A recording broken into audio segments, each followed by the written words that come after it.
PPG dalam jabatan tahun 2022. Perkenalkan, nama saya Medi Sialagan dari Unit SMA Negeri 1 Situluori, Kabupaten Nias Utara, Provinsi Sumatera Utara. Sekaligus sebagai mahasiswi PPG dalam jabatan kategori pertama Universitas PGRI Adibuana Surabaya. Pada kesempatan ini, saya akan melaksanakan praktik video pembelajaran saya dengan materi dinamika pelanggaran hukum di kelas 12 MIPA SMA Negeri 1 Situluori. Selamat menyaksikan. Selamat pagi anak-anak. Pagi, Bu. Apa kabarnya hari ini? Luar biasa. Yes. Jadi sebelum kita memulai pembelajaran kita, ada baiknya kita berdoa. Satu orang ketua kelas dulu bisa membawakan kita dalam doa. Ayo Nanggo, silakan. Kita berdoa sesuai agama dan kepercayaan kita masing-masing. Berdoa dimulai.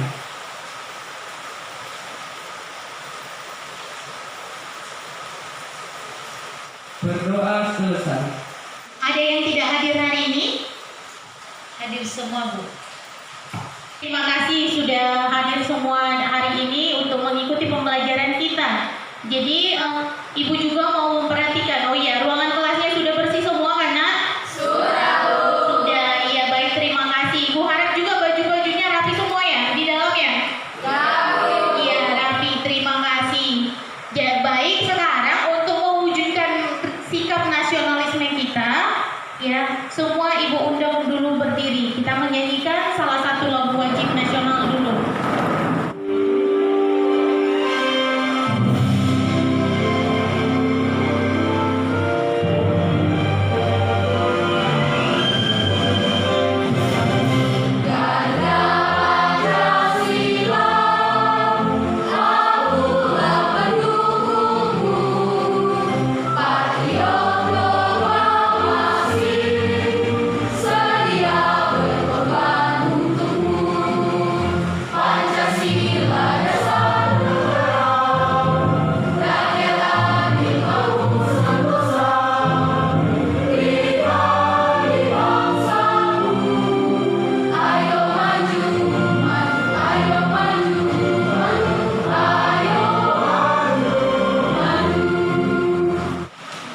Untuk memacu semangat kita di dalam belajar, kita buat dulu YNR SMA kita. Masih ingat kan?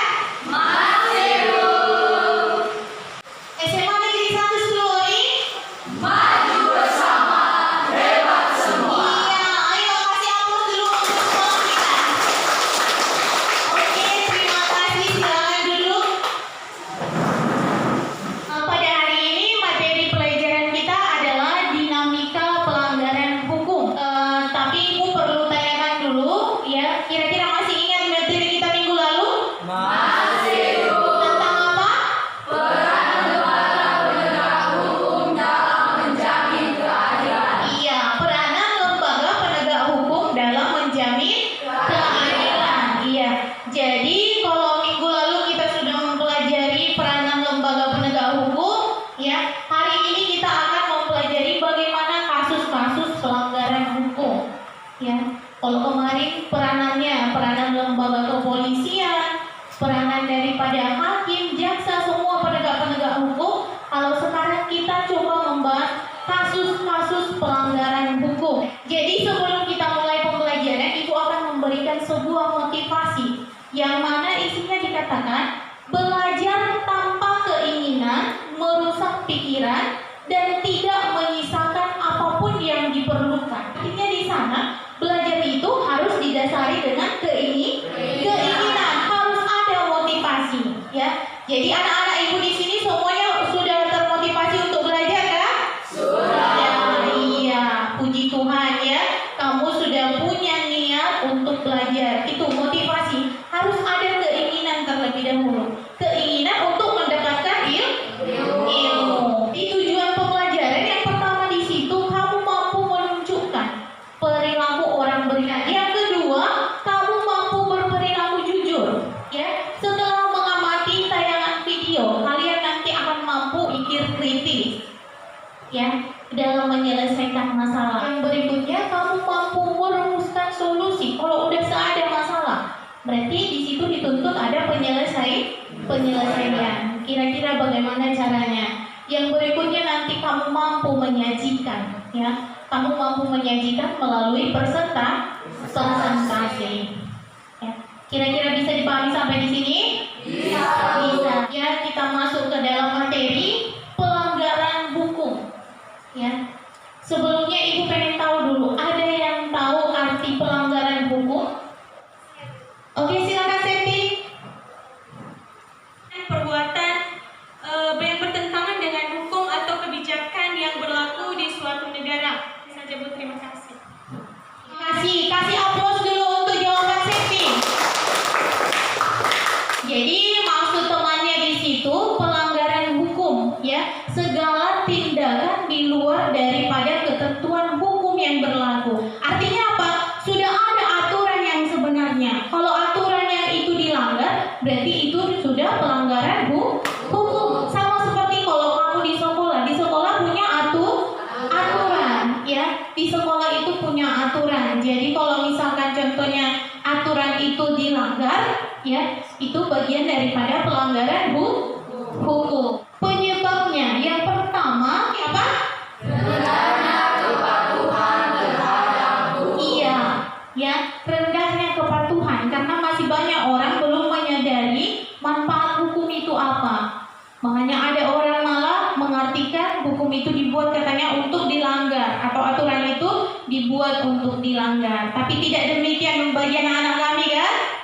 Iya. Baru yang kedua, pandangan pelaku yang menganggap kejahatan itu sudah hal biasa. Berikutnya lagi, lemahnya penegakan hukum.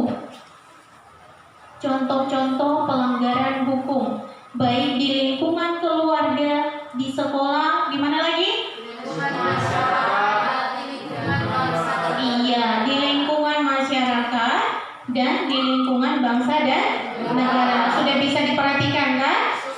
Iya, namanya di lingkungan keluarga tentunya punya aturan masing-masing. Jadi kalau udah ada aturan kesepakatan keluarga, baiknya ditaati. Ya, berikutnya di lingkungan sekolah, apa saja aturannya? Tidak mengikuti upacara. Iya, terus? Menyontek ketika ulangan. Iya, menyontek ketika ulangan. Berarti anak-anak kami dihimbau untuk tidak menyontek. Baru apa lagi? Terlambat ke sekolah. Iya, terlambat ke sekolah. Baru apa lagi? Bolos mengikuti pelajaran. Iya, terus apa lagi? Berpakaian yang tidak rapi. Yang berikutnya di lingkungan masyarakat. Apa saja yang di lingkungan masyarakat? Main hakim sendiri. Iya, terus apa lagi? Mampir tidak tugas ronda malam. Iya, apa lagi?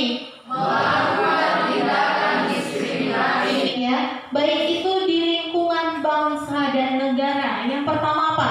Melakukan korupsi. Melakukan tindakan anarkis. Itu tadi semua contoh-contoh kasus pelanggaran hukum yang terjadi. Sanksi-sanksi bagi setiap pelanggaran hukum. Ya, Pak, sanksi itu penting. Silakan Nak Putri.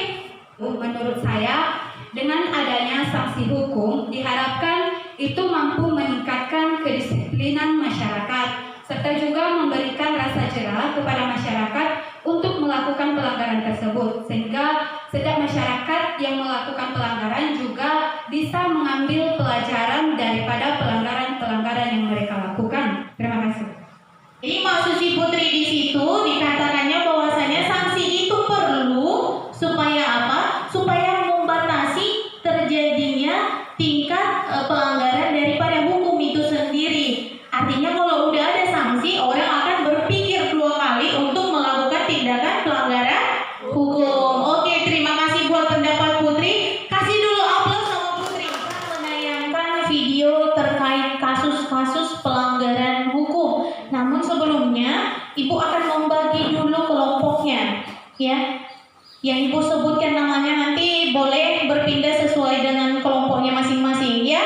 Ya, Bu. Untuk kelompok 1 itu Putriani, Metri Jelita, Albert, Kirana, Nina,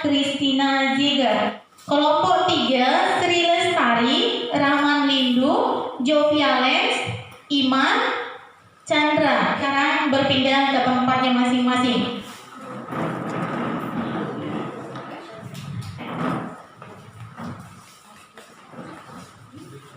Sekarang kamu cermati videonya dan dicatat poin-poin penting dari videonya ya nak ya. Oke. Dikutip dari Tribunjakarta.com pada Jumat 26 November 2021, hal tersebut diungkapkan oleh Kabid Humas Polda Metro Jaya, Kombes Pol Endra Zulpan. Endra menerangkan setiap ormas tidak diperkenankan menempatkan dirinya di atas hukum. Terlebih, ia menyinggung kegiatan pemuda Pancasila yang berujung tindakan pengeroyokan terhadap aparat yang bertugas.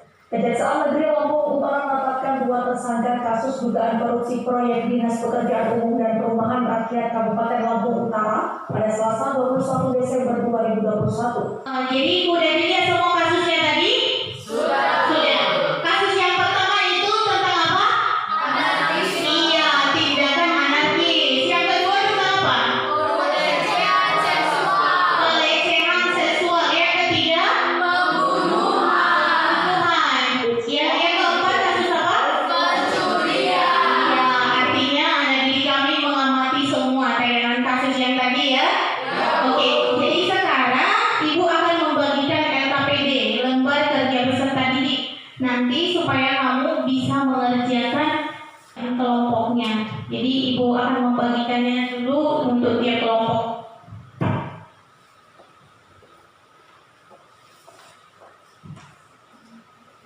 Semua LKPD-nya kan? Sudah. Tiap kelompok nanti, yang kelompok 1 tentang anarkis, kelompok 2 tentang pelecehan seksual, kelompok 3 tentang pembunuhan, yang kelompok 4 membahas tentang pencurian. Jadi masing-masing kelompok nanti kamu buatkan faktor penyebab terjadinya kasus tersebut, pelanggaran hukum yang dilakukan. Yang keempat, sanksi kemungkinan apa yang akan diterima oleh pelaku. Kelima, solusi untuk mencegah terulangnya kasus tersebut. Kira-kira sampai di sini dipahami? Oke, Ibu beri kesempatan kepada anak-anak kami untuk berdiskusi bersama teman-teman kamu. Oke, silakan.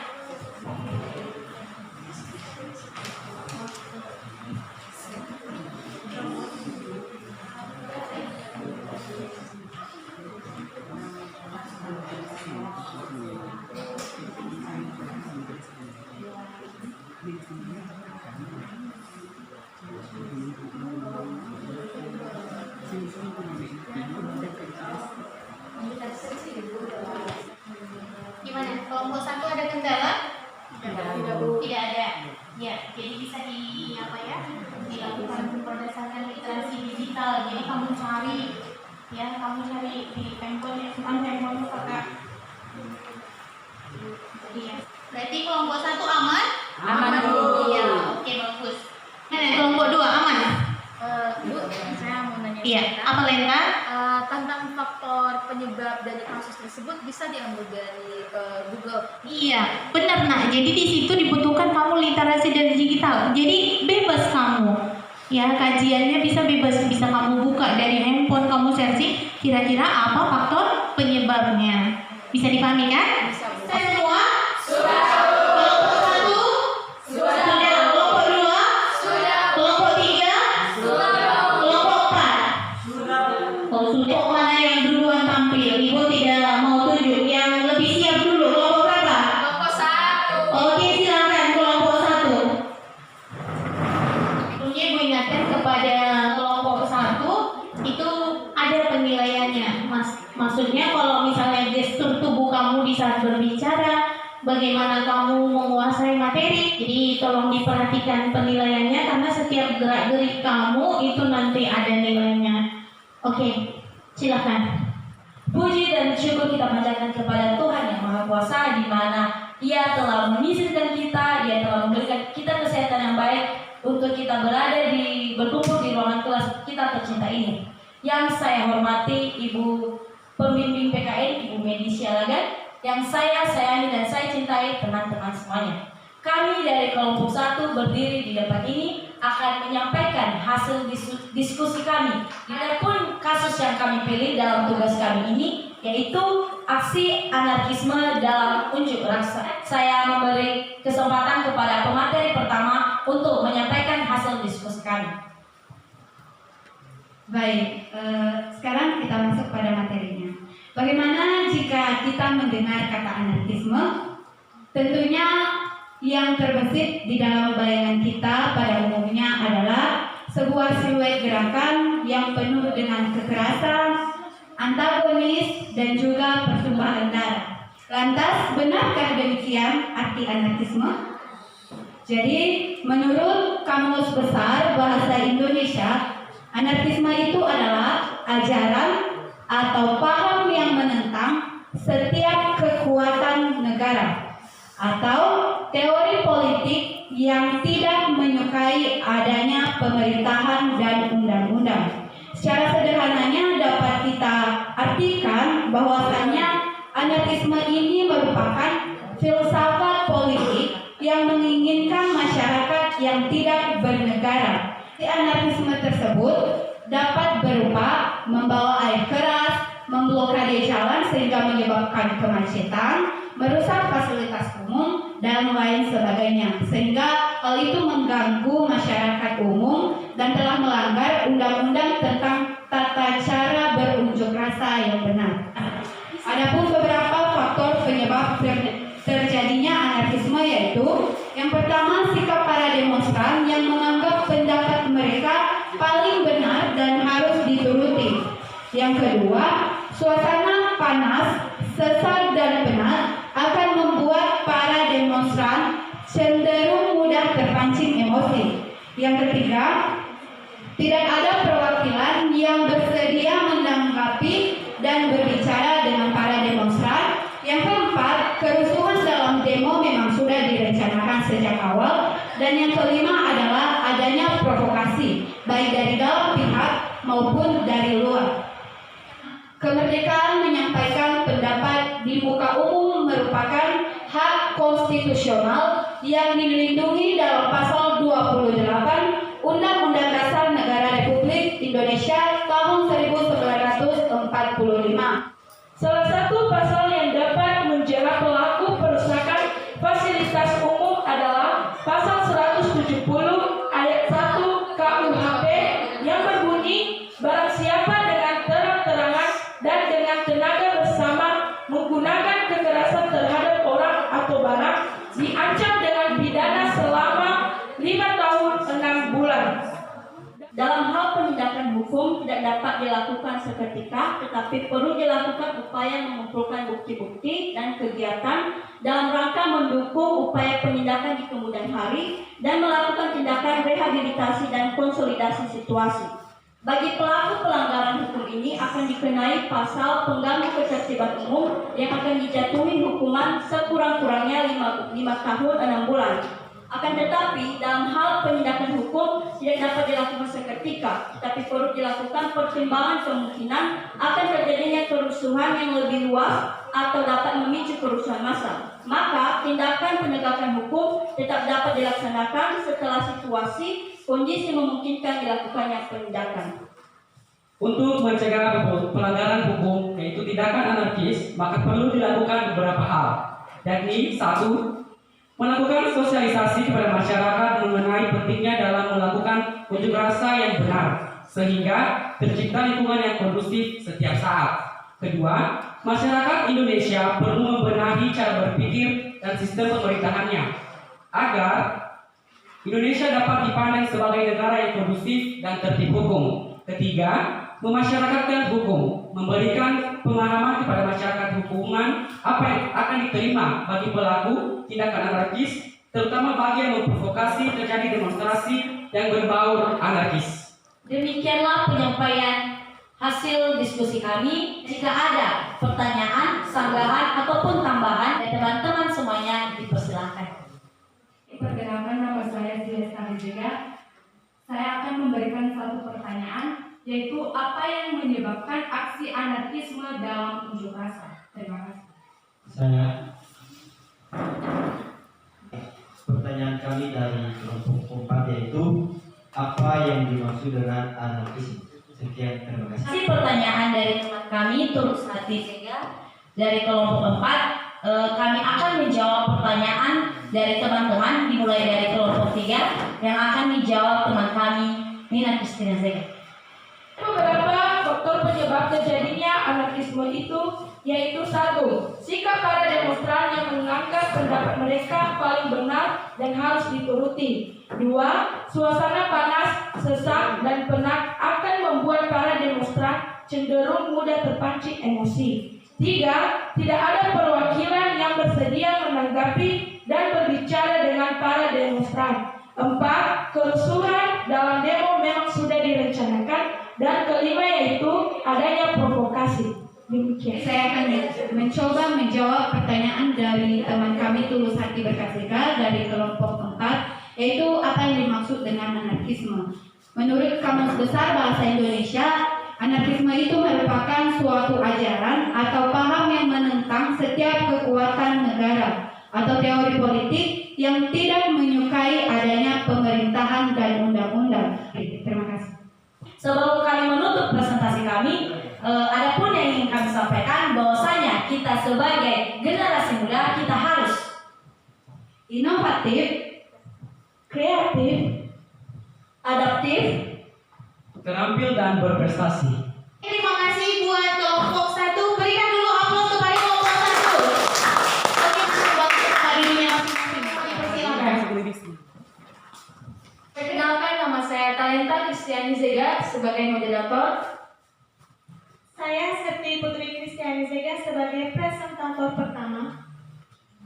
Saya Yarminawati Zega sebagai presentator kedua. Saya Setiaman Harifa sebagai presentator ketiga. Edesta Kristin Zega sebagai presentator keempat. Kasus yang kami angkat atau yang kami diskusikan yaitu mengenai pelecehan seksual. Untuk pemaparan yang lebih jelas dan lebih detail akan disampaikan oleh Septi Putri selaku penyaji pertama. Kekerasan seksual diartikan sebagai suatu perbuatan seksual yang dilakukan dengan cara pemaksaan dengan cara tidak wajar dan tidak disukai. Cara tersebut dapat berupa perbuatan oral genital, pemaparan anatomi seksual, dan menunjukkan pornografi yang biasanya dilakukan dengan tekanan psikologis atau fisik. Adapun yang menjadi faktor eksternal yang terdapat di luar diri pelaku seperti yang pertama adalah faktor ekonomi. Rendahnya pendapatan serta rendahnya taraf hidup seseorang sangat mempengaruhi terjadinya tindak pidana. Hal demikian didasari asumsi bahwa dengan taraf hidup yang rendah menimbulkan tingkat pendidikan yang rendah pula.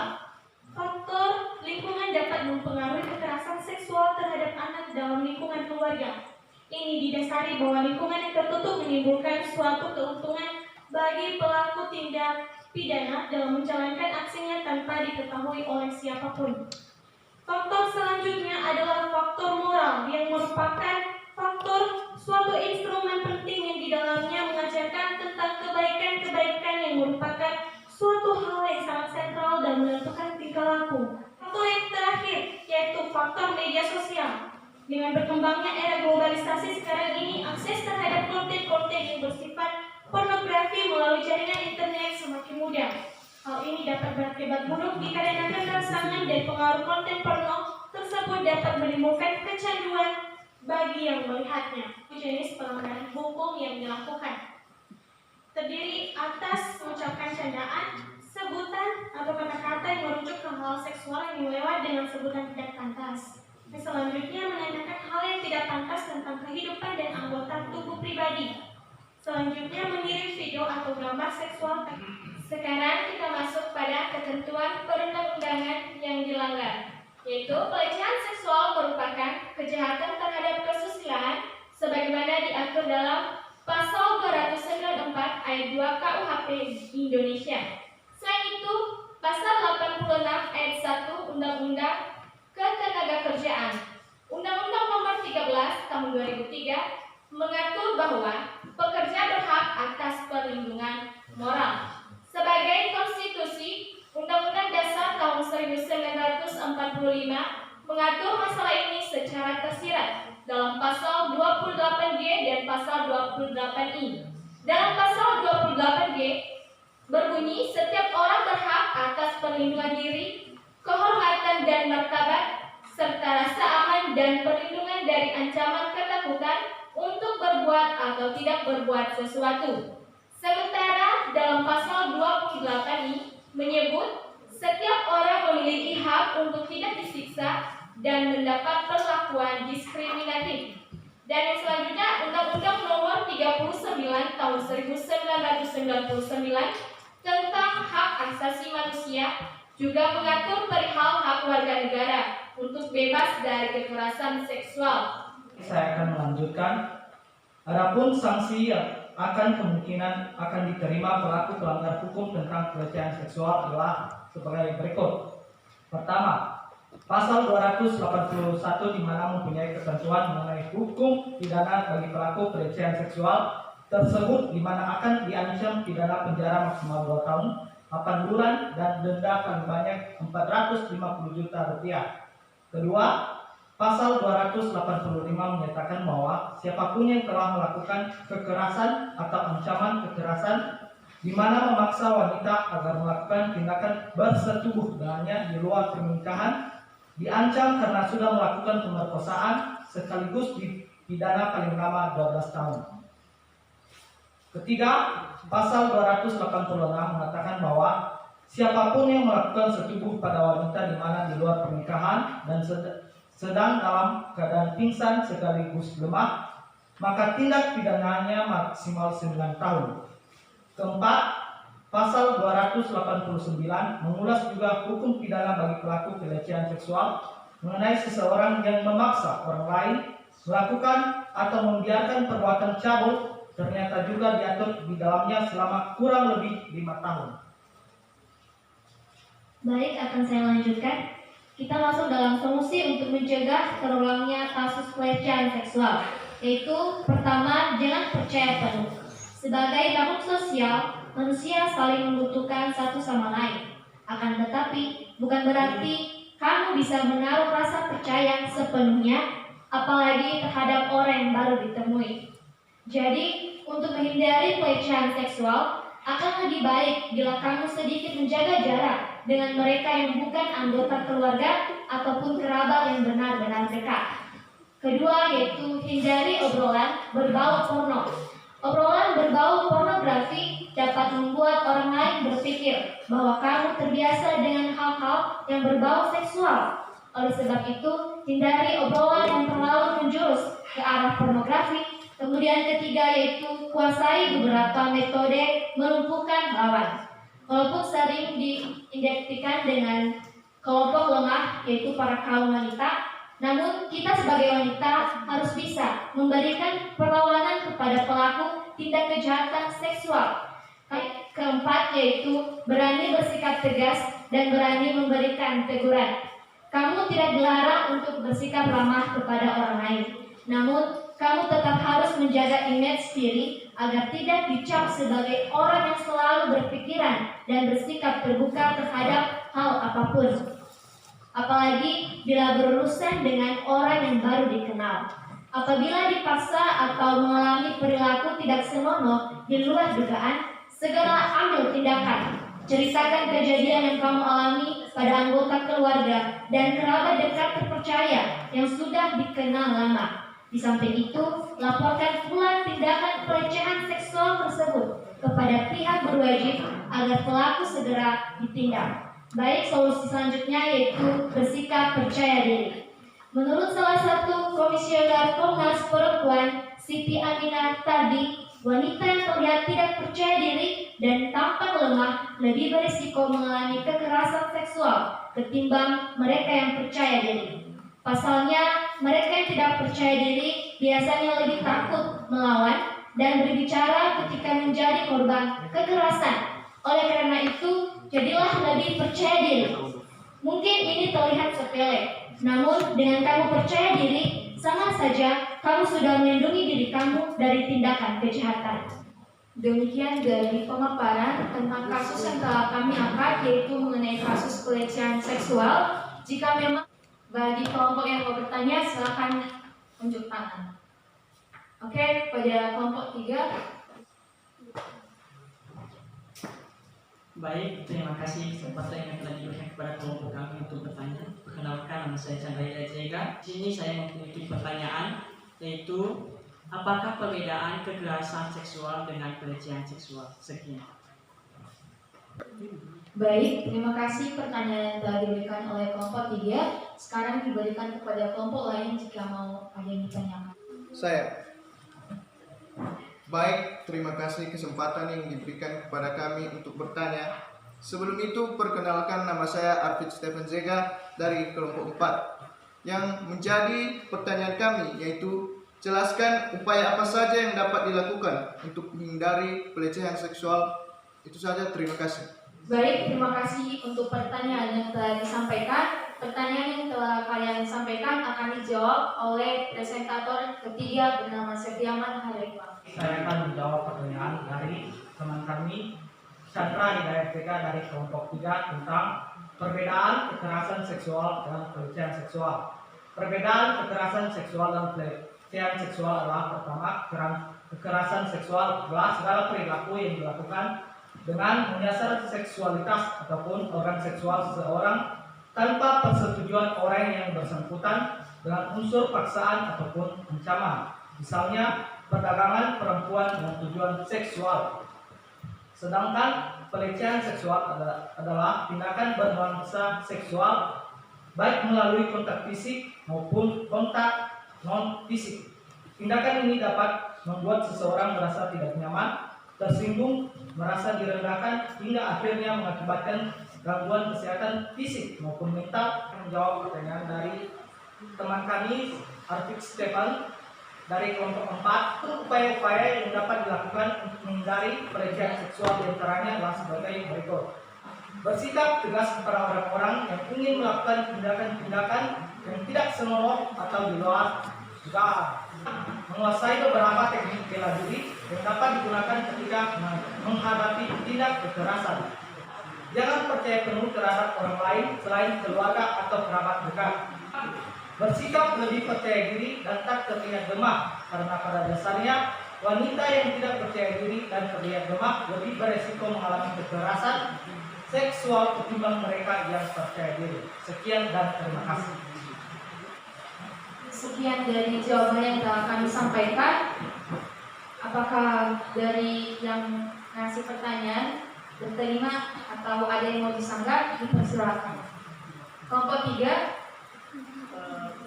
Jawaban Baik, kelompok 4. Ya, siap kami terima. Baik, demikian dari hasil diskusi kami kelompok 2. Dari penyampaian hasil diskusi kami, jika ada kesalahan kata mohon dimaklumi. Selamat siang. Baik, penampilan yang kedua dari kelompok 2 sudah mereka tampilkan. Jadi berikan dulu aplaus kepada kelompok 2. Bagus-bagus sekali hari ini ya. Seperti pada pembelajaran kita itu tadi ya, di dalam hukum, kasus-kasus pelanggaran hukum tentunya akan ada sanksi. Ayo, siapa kira-kira yang bisa menyimpulkan dulu ya bagaimana pembelajaran kita hari ini? Oke, silakan Nesa. Jadi menurut saya buku kesimpulan yang dapat kita ambil dalam pembelajaran hari ini yaitu tentu saja dalam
Oke, udah selesai kan?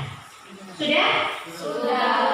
Oke, kumpulkan dulu. Ayo sama-sama satu orang perwakilan tiap-tiap kelompok kumpulkan dulu aku.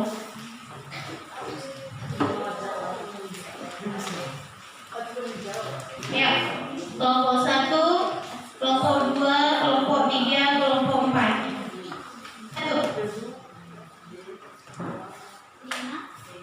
Ya, kelompok 2, kelompok 3 dan kelompok 4. Oke, tidak ada yang lupa menulis namanya kan? Iya.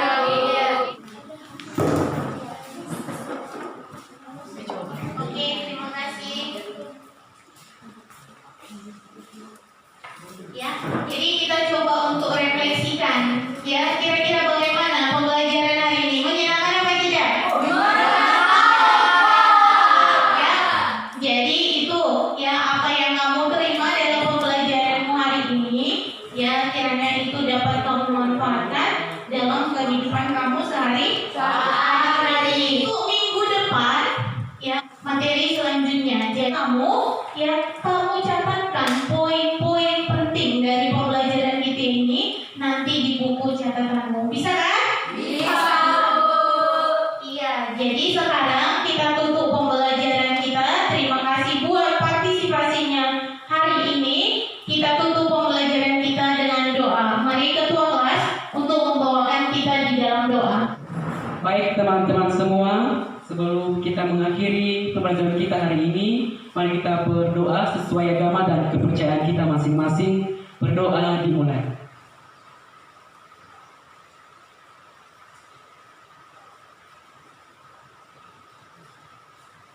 Berdoa selesai.